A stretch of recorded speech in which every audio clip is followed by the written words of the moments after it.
Hello friends, there are certain sections that provides exemption from capital gains. In today's video, I would be explaining Section 54 of Income Tax Act. This section provides exemption from long-term capital gains on transfer of house property used for residence.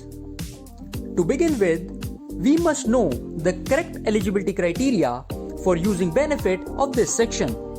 This section is applicable only on individual and HUF. This means other assessees like companies and firms cannot opt for benefit under Section 54. This section covers only long-term capital gain arising from transfer of residential house property. Therefore, this section is not applicable for short-term capital gains.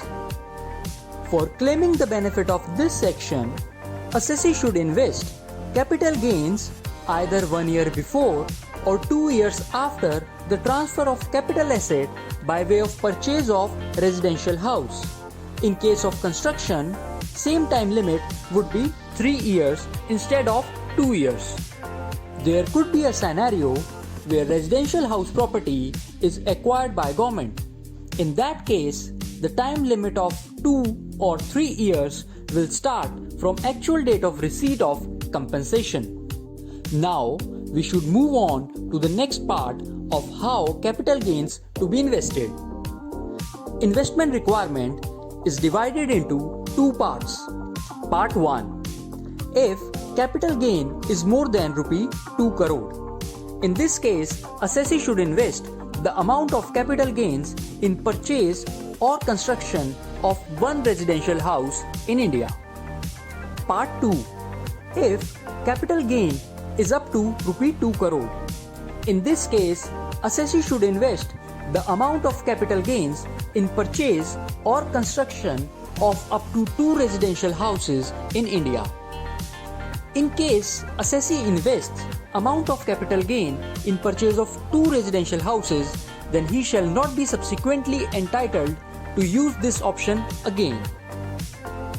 There are few key points that should be remembered while applying Section 54.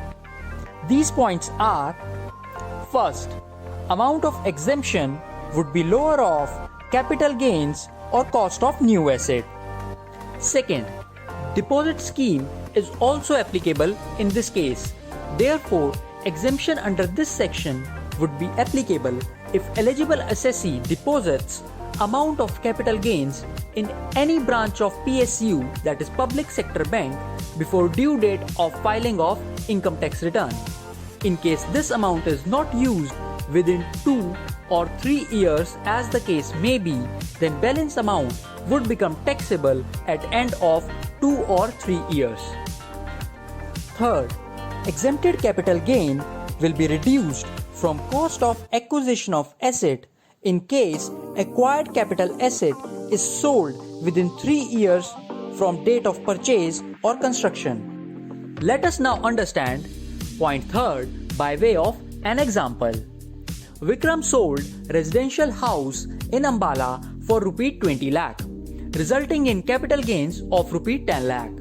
He invested this capital gain under Section 54 and purchased another residential house property in Panipat for rupee 32 lakh. After 22 months, he sold this property for 40 lakh. Now calculate capital gains. Here, net sale consideration is rupee 40 lakh. Cost of acquisition is rupee 22 lakh.